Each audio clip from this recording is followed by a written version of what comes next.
Just looking at the current situation worldwide, and then of course USA is top of the list here. 14,632 deaths, climbed up 1791. What I want to show quickly here is, of course, USA, Spain, Italy, Germany, France, countries from the what I call axis of evil from the West, who are behind this. And just further down, you got UK. So in the top 1, 2, 3, 4, 5, 6, 7, 8, you got the major powers there, and it's not by chance. It's not by chance. It's not by chance that we don't have, the countries we'd expect these viruses to spread like they usually do in Africa, India, most populated countries, India, Bangladesh, and all those countries around there. Of course, China played its part in this whole thing. I'll get to that in another video. That was the start, supposedly. Someone ate bat soup. Sorry, I just woke up a bit nasally here. But what you're going to point out here is total deaths in China, 3333. Funny numbers there, but they've just had no deaths at all. They've stopped to a walk. They started this marathon and they finished. I mean, if you believe that, you believe in fairies. How the country that had all these early deaths, way ahead of anyone else. Fudged figures, of course. But how a country of 1.4 billion, just all of a sudden, no deaths. No new cases even. No new cases. That's even more laughable. No one's even testing positive. It's just all of a sudden just stopped because they were in lockdown for some short period. What's happened there to just make this magically stop? The country that initiated it all. Are they going to say in a few weeks or whatever, oh, we're all going to be like China? We're going to magically stop because they put everybody in lockdown. So let's follow the China way, the communist way.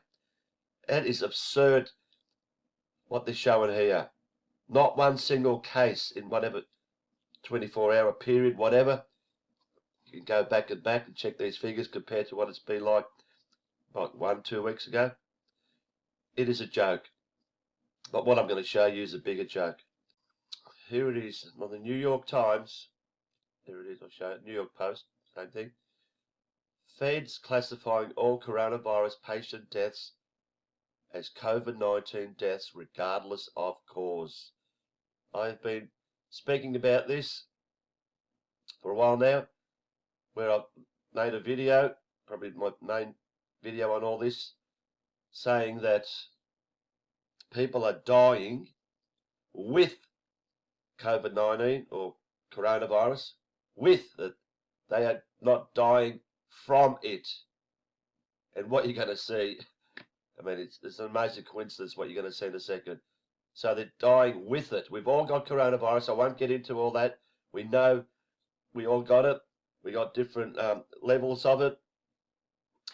Some, the older and more fragile, weaker immune systems, they have more of it, and that's where they end up getting sicker, and that's where they end up catching pneumonia and other diseases, and that's how they die. They don't die from the actual COVID-19, which is amongst one of many, many viruses we have inside our body.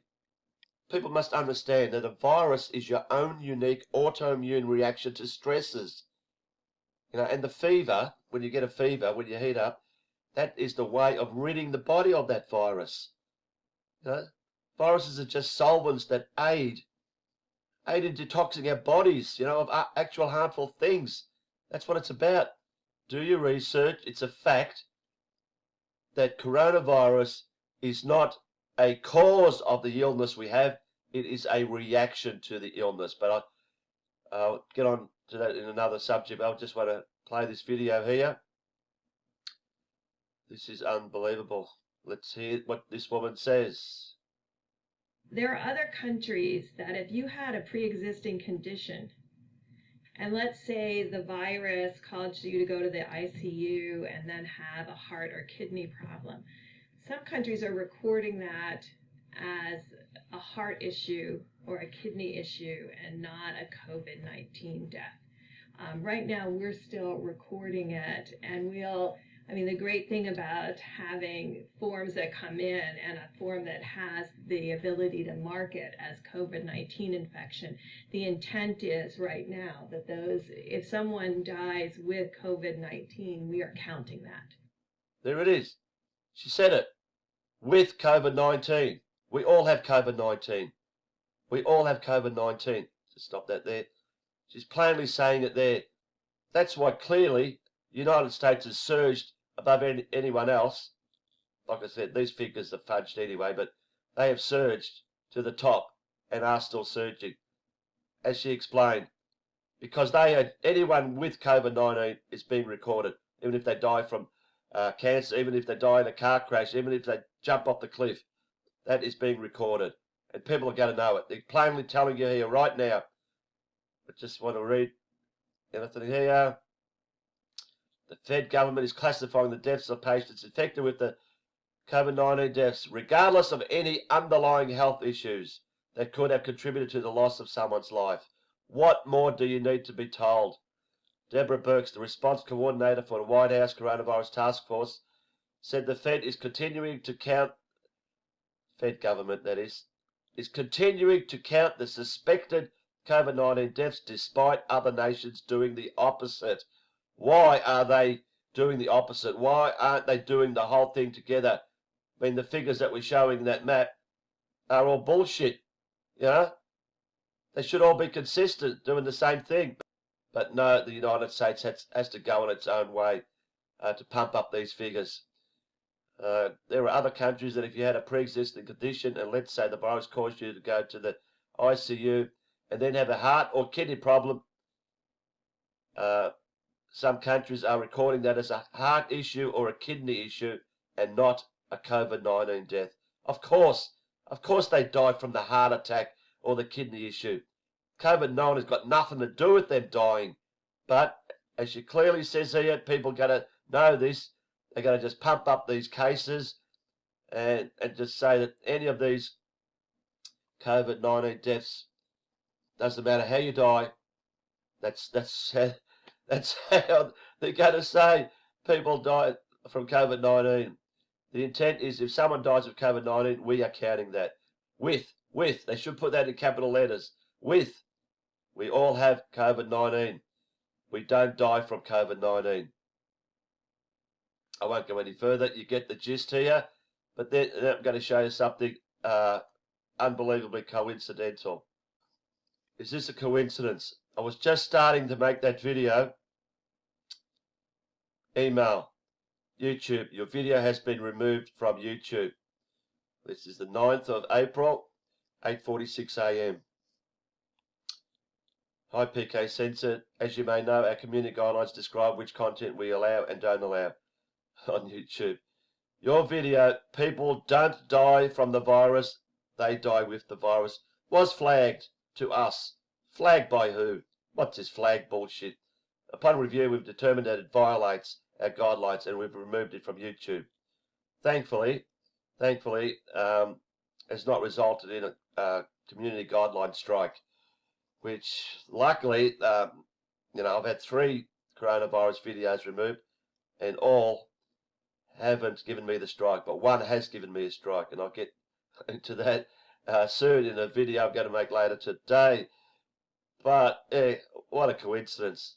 That was my main video. That was my big video where I spoke. And I'll click on it. I'll show you what I'm talking about. So here it is. People don't die from the virus. They die with the virus. And when you get a video removed, they're so kind. It says here, we've removed this video because of blah, blah, blah. You'll be able to view this video for 7 days from when it was removed. So I can watch my own video. Isn't that fantastic? I can actually watch my own video. I can appeal it here, a waste of freaking time. But if you remember the video, all I'm showing is people going to restaurants, going to the beach, and all I'm talking about is in my own words, what I feel about this situation. And how does that go against community guidelines. No, it's because of what I've said here. People don't die from the virus, they die with the virus. Even though they are telling us, the head of the coronavirus task force in America is telling that's what's going on. But if I say it, I get my video removed. You know, how absurd is that? She can say it, but I can't say it. How fucked is that, honestly? Can you repeat what you just said, please? Well, last Friday, I received a 7-page document that sort of told me that if I had an 86-year-old patient that had pneumonia but was never tested for COVID-19, but sometime after she came down with pneumonia, we learned that she had been exposed to her son who had no symptoms, but later on was identified with COVID-19, that it would be appropriate to diagnose on the death certificate COVID-19. Now, we've not done that. If someone has the pneumonia after and it's in the middle of a flu epidemic, and I don't have a test on influenza, I don't diagnose influenza on the death certificate. I will say this elderly patient died of pneumonia.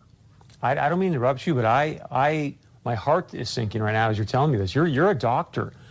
Why in the world would they be sending you out information to fill out death certificates, whether the person's been diagnosed with COVID-19 or not, but then to say in the death certificate this person's death was caused by COVID-19? That does not sound right to me.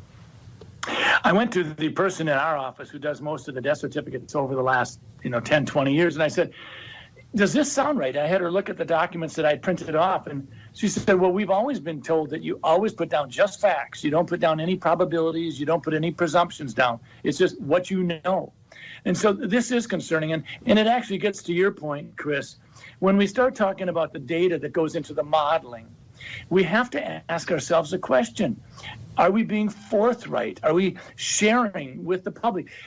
Minnesota, North Dakota, we don't need to be having it sugar-coated. We want to know what's going into your modeling. So with that being said, why would they want to skew the number of deaths due to COVID-19? Well, fear is a great way to control people, and I worry about that. I worry that sometimes we're so darn interested in just jazzing up the fear factor